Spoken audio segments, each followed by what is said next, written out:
In this segment, we're going to talk about the calf muscles. I personally prefer to use a stick when I'm working my calf muscles.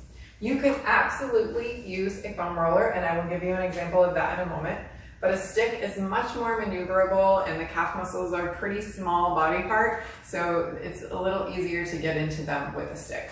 You could do this seated, or if you prop your foot up on a chair, it might make it a little easier. I'm just going to take my stick and roll down and up across the meaty part of the area, so the muscly part. Remember, we don't want to roll or use myofascial release on the bony areas of our body, only on the muscles. We're rolling up and down in the same direction that the muscle runs.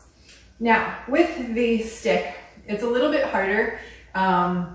You can only apply so much pressure because of your upper body strength, right? So you can apply as much tension as you are comfortable with. Remember that myofascial release is one of those hurt so good scenarios, but we don't want to go to the point where it is so painful that you're holding your breath or wincing or it's making you cry or any of those things, right? So there's that very fine line of being beneficial to your body and then going beyond that to where you're not really doing any good for your body whatsoever.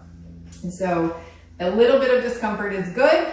A lot of discomfort, maybe your body just isn't ready for that much pressure quite yet, right? So tread lightly. You're gonna go up and down. If you find any areas that kind of feel like they need a little more attention, then you can concentrate and focus on that area. See if that sensation dissipates. If it doesn't, move away from it, come back, work on it again, see if it dissipates.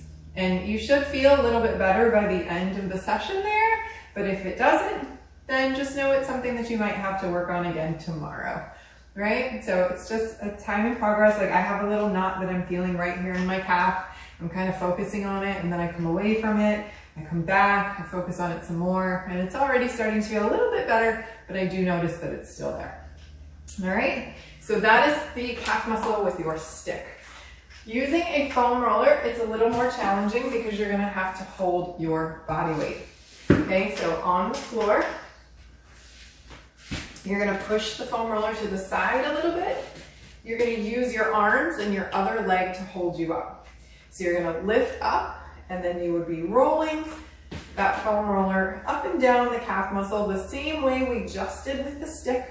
You just wanna be super careful with your upper body here because it would be very easy to injure your shoulders, right? So if I did a full pass all the way up my calf, all the way down, I'm kind of extending my shoulders really far back and really far forward, which, you know, a lot of us might not have the upper body strength to do that. So if you're gonna use a foam roller, very short passes so that your shoulders aren't taxed, okay? And again, exact same thing as we talked about with the stick. If you find an area, you can stick on it for a little longer, go back, forth, and then move over to the other leg.